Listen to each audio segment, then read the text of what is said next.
사랑하는 초업제일교회 성도 여러분, 유튜브 시청자, 구독자 여러분 반갑습니다. 김정비 목사입니다.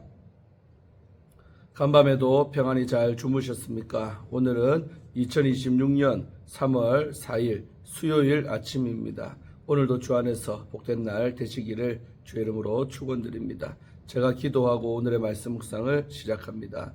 하나님 감사합니다. 간밤에도 지켜주시고 또 이렇게 좋은 한날을 우리에게 선물로 주시니 감사합니다. 오늘도 선물로 주어진 이 하루를 하나님의 뜻대로 주의 영광을 나타내는 데 잘 사용할 수 있는 지혜자들이 다 되도록 도와주시옵소서. 이 시간도 말씀 묵상할 때 하나님의 음성을 듣게 하시고 하나님의 거룩하실 뜻이 무엇인가 분별하여 깨달을 수 있는 은혜를 더하셔서 오늘도 그 깨달은 대로 들은 대로 믿음으로 순종하며 살아가는 우리 모든 하나님의 백성들 다 되게 하여 주시옵소서. 이 시간을 주께 의탁하며 예수님 이름으로 간절히 기도하옵나이다. 아멘.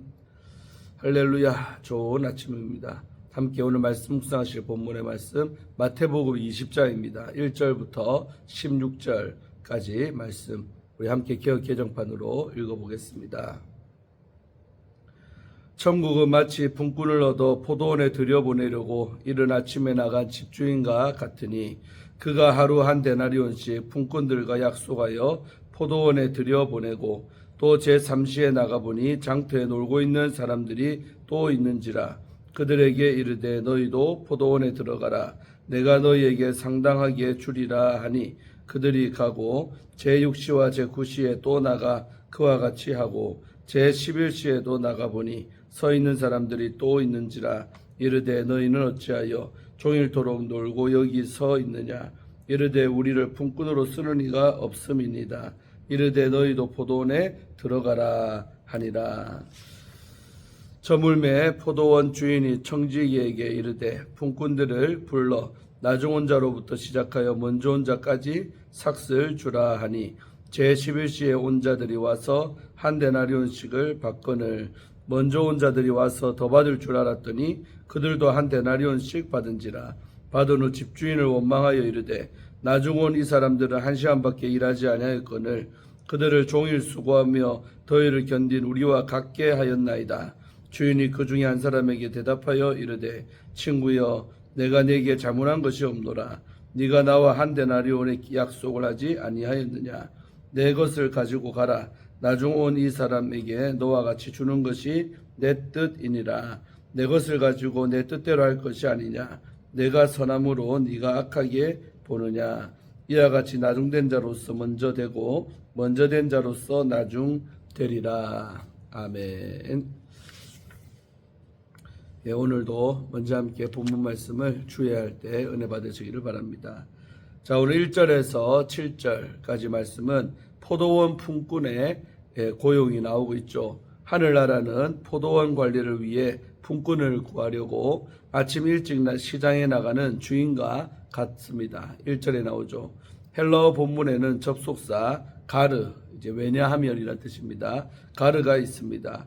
이 접속사는 본문의 비유를 19장 30절과 연결하는 역할을 하고 있습니다. 포도원 주인은 품꾼을 찾으려고 새벽에 집을 나섰습니다. 당시 일용직 일자리를 찾는 사람들은 길거리나 모퉁이에 서서 고용주를 기다렸습니다. 주인은 품꾼들과 하루 한 데나리온의 임금으로 계약을 했습니다. 2절에 나오죠. 일꾼들은 한 데나리온의 품삯을 합당하게 여겼습니다. 그런데 주인은 제3시 오전 9시에 시장에 일이 없어 서 있는 사람들을 만납니다. 3절이죠.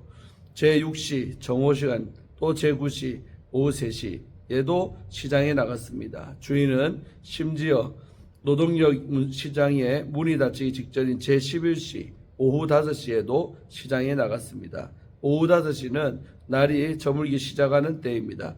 일할 시간이 1시간 뿐인데도 주인은 그 시간까지 집에 돌아가지 못하고 있는 사람들을 데려온 것입니다.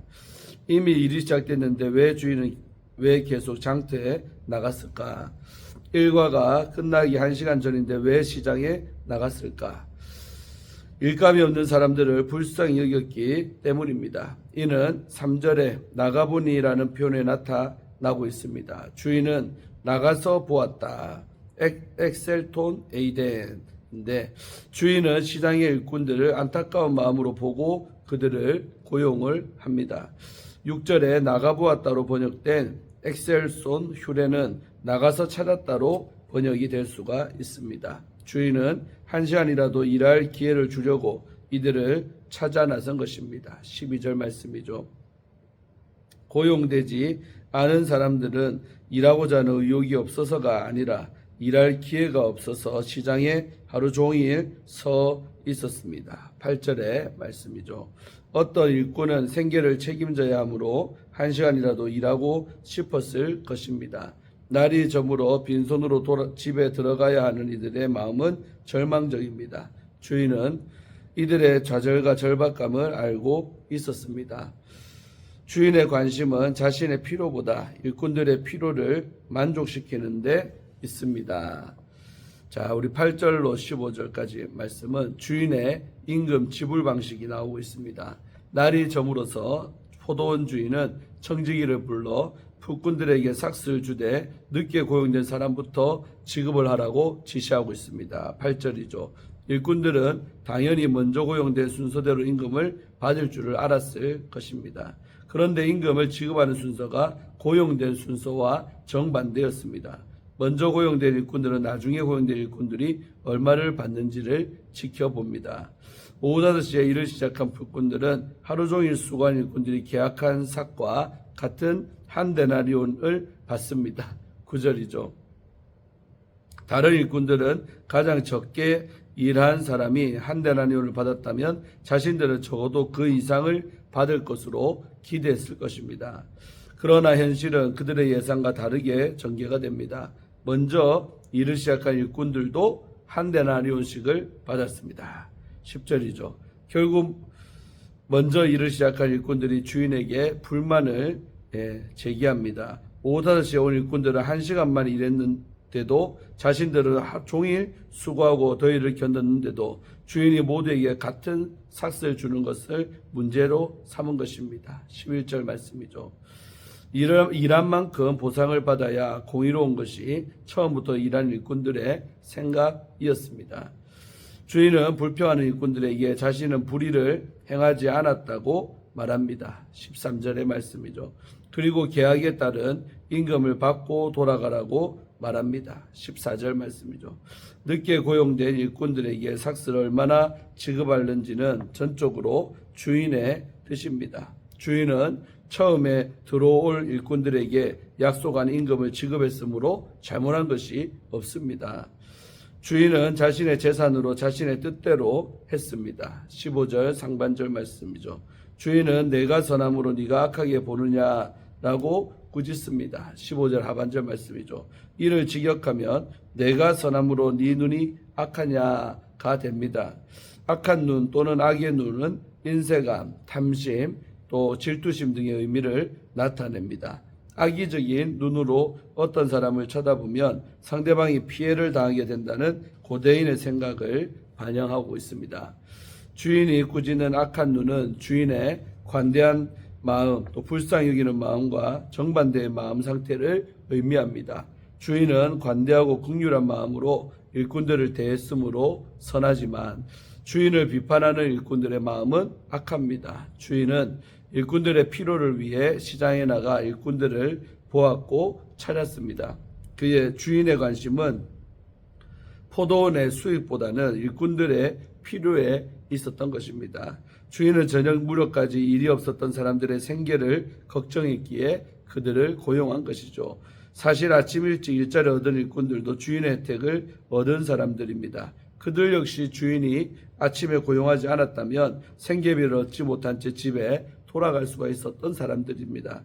모두가 주인에게 은혜를 입었습니다. 비유는 불만을 제기한 일꾼들의 대답은 나오지 않고 주인의 질문으로만 끝납니다. 즉 열린 상태로 끝나는 것이죠. 열린 종결은 독자들 자신은 어떤 일꾼들과 비슷한지 주인의 마음을 어떻게 평가할지에 대해 생각하도록 의도한 것입니다.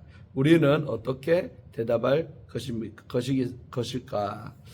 자, 16절 한 절 말씀은 비유에 대한 예수님의 논평이 나오고 있습니다.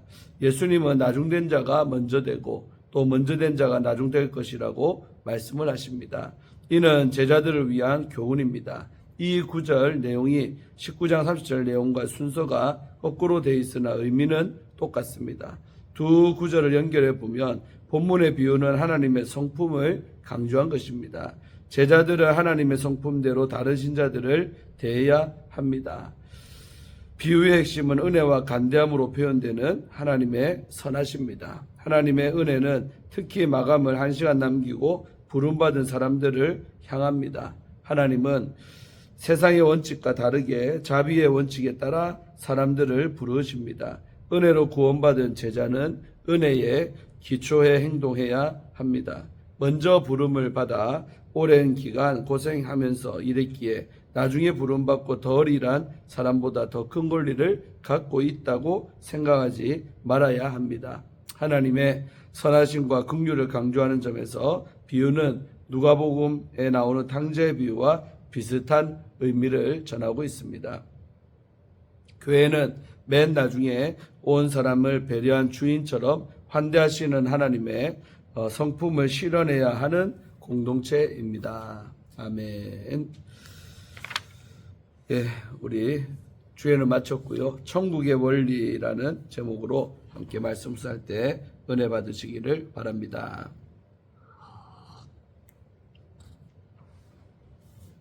우리가 살아가며 흔히 듣는 말 가운데 하나가 수고했어, 고생 많았어입니다. 이는 우리가 수고에 대한 보상의 원리 속에서 살고 있음을 보여줍니다. 그러나 본문의 포도원 비유는 그 익숙한 원리를 부수고 천국이 어떤 원리로 움직이는지를 가르쳐 줍니다. 포도원 주인은 이른 아침, 또 오전 9시, 정오, 오후 3시, 그리고 해질 무렵인 오후 5시에 사람들을 불러 일을 맡깁니다. 일을 마친 후에 제일 늦게 온 사람부터 품삯을 계산했는데 모두에게 동일하게 한 데나리온을 지급을 합니다. 이 비유는 제자들 안에 특별 대우를 기대하는 심리, 그리고 우리의 자기 공로 중심성을 깊이 드러내는 비유입니다. 예수님은 이 비유를 통해 은혜의 나라, 주권의 나라, 또 역전의 나라인 천국의 원리를 우리에게 말씀해 주십니다. 천국은 계약이 아니라 은혜의 나라입니다. 우리 1절에서 7절까지의 말씀 중심으로 우리는 주제를 보는 겁니다. 가장 먼저 포도원에 온 사람들은 한 데나리온을 하루 품삯으로 받기로 약속을 했습니다. 2절이죠. 반면에 늦게 온 사람들은 계약을 하지 않았습니다. 그저 상당하게 주겠노라는 주인의 약속만을 믿었지요. 아침에 온 사람들은 자신의 수고를 의지하는 사람들, 즉 율법과 또 공로의 사고방식 가진 이들을 상징하고, 늦게 온 사람들은 오직 주인의 은혜에 기대할 수밖에 없는 이들을 상징합니다. 우리의 구원은 거래나 계약이 아니죠. 내가 이만큼 했으니 하나님도 이만큼 주셔야 합니다. 라는 계산법으로는 천국을 이해할 수가 없습니다. 우리는 한 시간조차 온전히 설 수 없는 연약한 자들이며 오직 예수 그리스도의 십자가를 의지할 때 주어지는 순전한 은혜로 구원에 들어갑니다. 그래서 우리의 봉사와 헌신은 보상을 위해가 아니라 이미 넘치도록 받은 은혜 때문에 흘러나오는 감사의 반응이어야 합니다. 천국은 공로가 아니라 주권의 나라입니다. 우리 8절로 15절까지 말씀이 중심이죠. 주인은 늦게 온 사람부터 먼저 품삯을 계산합니다. 8절이죠. 모두가 똑같이 한 데나리온을 받자 이른 아침부터 일한 사람들이 우리는 더위를 참고 하루 종일 일했는데 왜 저들과 똑같이 대우합니까? 라고 불평합니다. 이때 주인의 대답은 천국의 원리를 잘 보여줍니다. 친구여, 내가 네한테 잘못한 것이 없노라. 네가 나와 함께 한 데나리온 약속을 하지 아니하였느냐? 네 것이나 가지고 가라. 나중 온 이 사람에게 너와 같이 주는 것이 내 뜻이니라. 내 것을 가지고 내 뜻대로 할 것이 아니냐? 내가 선함으로 네가 악하게 보느냐? 13절로 15절까지 말씀이죠. 주인은 노동량을 기준으로 품삯을 준 것이 아니었다는 말입니다. 자신의 주권과 선함에 따라 은혜를 베푼 것이죠. 천국은 공로에 따라 들어가는 나라가 아니라 하나님의 주권이 통치하는 나라입니다. 우리의 구원과 상급은 하나님이 결정하시는 일이며 그의 뜻은 언제나 선하고 의롭다는 것입니다. 자, 천국은 역전의 나라다. 16절 한 절을 통해 알 수 있죠. 이 비유의 결론은 연약한 우리에게 큰 위로가 됩니다. 이와 같이 나중된 자로서 먼저 되고 먼저 된 자로서 나중되리라. 16절 말씀이죠. 이른 아침에 온 사람들은 나는 이만큼 했으니 당연히 더 받아야 한다라는 교만과 비교의식이 가득했습니다. 신앙 연수가 오래수록 봉사의 양이 많을수록 우리는 계산의 위험에 빠질 수가 있는 것입니다.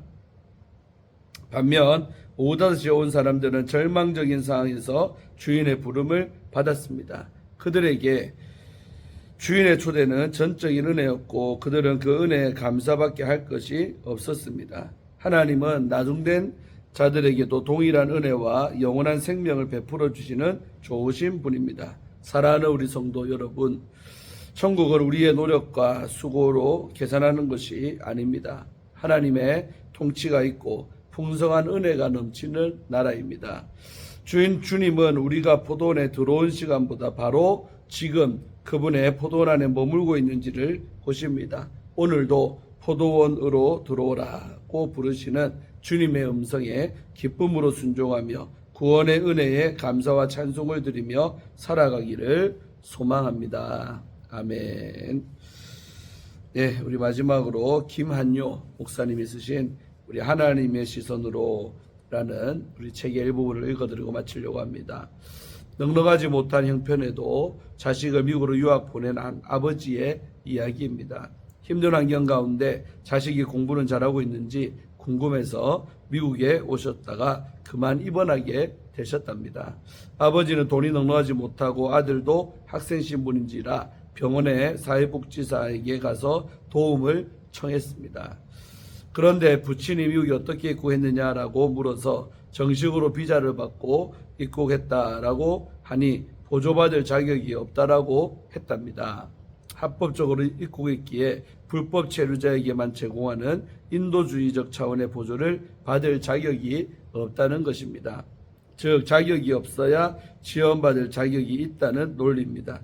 이 아버지에게는 참으로 안타까운 일이었지만 우리가 받은 은혜가 그렇습니다. 자격이 있어서 받은 것이 아닙니다. 자녀도 물질도 안녕도 가정도 교회도 믿음도 자기 없는 나에게 주신 하나님의 은혜입니다. 어떻게 당신 같은 사람이 은혜를 받아 구원을 받습니까? 아니 당신이 뭘 했기에 이런 축복을 받습니까?